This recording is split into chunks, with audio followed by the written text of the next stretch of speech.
إن هذا القرآن يهدي للتي هي أقوم ويبشر المؤمنين. أعوذ بالله من الشيطان الرجيم. بسم الله الرحمن الرحيم. الحمد لله رب العالمين، نحمده ونصلي على رسوله الكريم. أما بعد، فقد قال الله تبارك وتعالى في القرآن المجيد: بسم الله الرحمن الرحيم. ألف لام ميم، تلك آيات الكتاب الحكيم هدى ورحمة للمحسنين.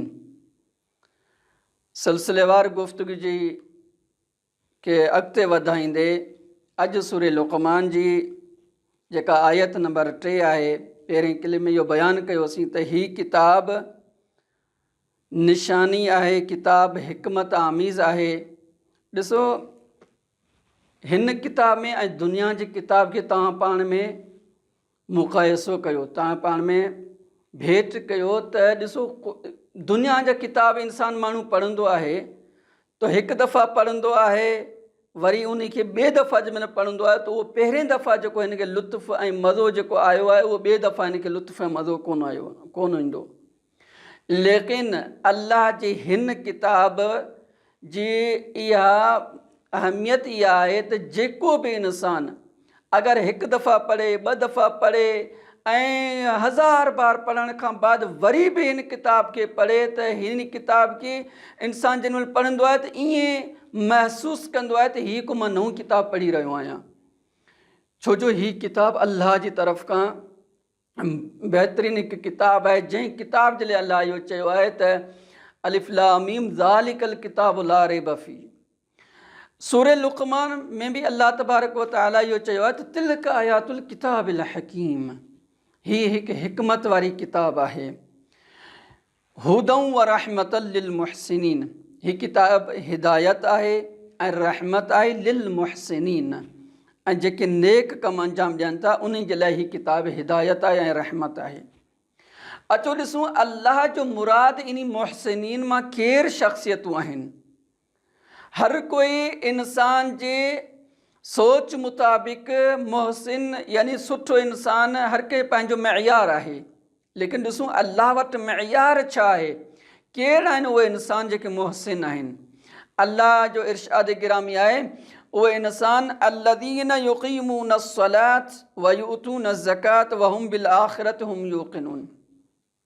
मुहसिन शख़्स उहे आहिनि जेके अल्लज़ीन युक़ीमून अस्सलात, जेके नमाज़ क़ाइमु कनि था। अगरि चाहीं थो अल्लाह जे वेझे, अल्लाह जे वटि मुहसिन ऐं भलो इंसान थियणु चाहीं थो, युक़ीमून अस्सलात, नमाज़ क़ाइमु कर, छो जो नमाज़ उहा शइ आहे जेको तोखे हर बुराई खां बचाईंदी। इन्न सलात तन्हा अनिल फ़हशाई वल मुनकर, नमाज़ सभिनी बुराइनि खां तोखे बचाईंदी। अगरि चाहीं थो अल्लाह वटि मुहसिन थी त पहिरीं शइ इहा आहे त नमाज़ क़ाइमु कर। अॼु जे नौजवान जे लाइ इहो क़ुरान जे तरफ़ां इहो दर्स आहे, ऐं नौजवान अगरि चाहीं थो अल्लाह वटि महबूब थी त नमाज़ क़ाइमु कर। अल्लज़ीन युक़ीमून अस्सलात व युतून ज़कात, अगरि चाहीं थो तुंहिंजे माल, तुंहिंजी दौलत, तुंहिंजे पैसनि में, तुंहिंजे ॾोकड़ में अगरि चाहीं थो त बरकत अचे, व युतून ज़कात, त ज़कात खे अदा कर। व हुम बिल आख़िरत हुम यूक़िनून, ऐं इहे मुहसिन, इहे नेक कमु करण वारा इंसान जी टी शर्त इहा आहे त व हुम बिल आख़िरत हुम यूक़िनून, आख़िरत ते हुननि जो ईमान आहे। अॼु जे नौजवान जे लाइ इहो दर्स हुजणु खपे।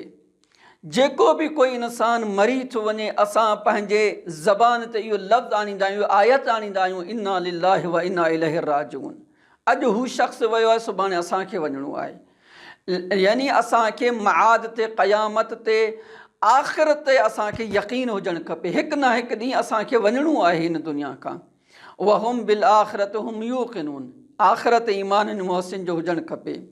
अल्लाह जो इरशाद गिरामी आहे, उलाइका अला हुदम मिर रब्बिहिम व उलाइका हुमुल मुफ्लिहून। इहे उहे इंसान आहिनि जिन्हनि जी अल्लाह जी तरफ़ खां हिदायत थियल आहे। व उलाइका हुमुल मुफ्लिहून, ही उहे इंसान आहिनि जेके कामयाब आहिनि। अल्लाह वटि आहे नौजवान, अगरि कामयाबी चाहीं थो, अल्लाह वटि कामयाब थी त तोखे ही टे शयुनि ते अमल करणो पवंदो। हिकु, अल्लज़ीन युक़ीमून सलात, नमाज़ क़ाइमु करणो पवंदई। व यूतून ज़कात, ऐं ज़कात खे अदा करणो पवंदई। व हुम बिल आख़िरत हुम यूक़िनून, ऐं तोखे इहो इत्मिनान हुजे, तोखे इहो यक़ीन हुजे हिकु ॾींहुं असांखे हिन दुनिया खां वञिणो आहे। पोइ तूं अल्लाह वटि कामयाबु आहीं, पोइ तूं ते मथां अल्लाह जी तरफ़ खां रहमतूं बि नाज़िल थींदई ऐं बरकतूं बि नाज़िल थींदई। ख़ुदावंद आलम खां इहो दुआ आहे त असांखे क़ुर जे सीरत खे सम्झणु ऐं उन ते अमल करण जी तौफ़ीक़ अता फ़रमाए। वस्सलामु अलैकुम व रहमतुल्लाहि व बरकातुहू।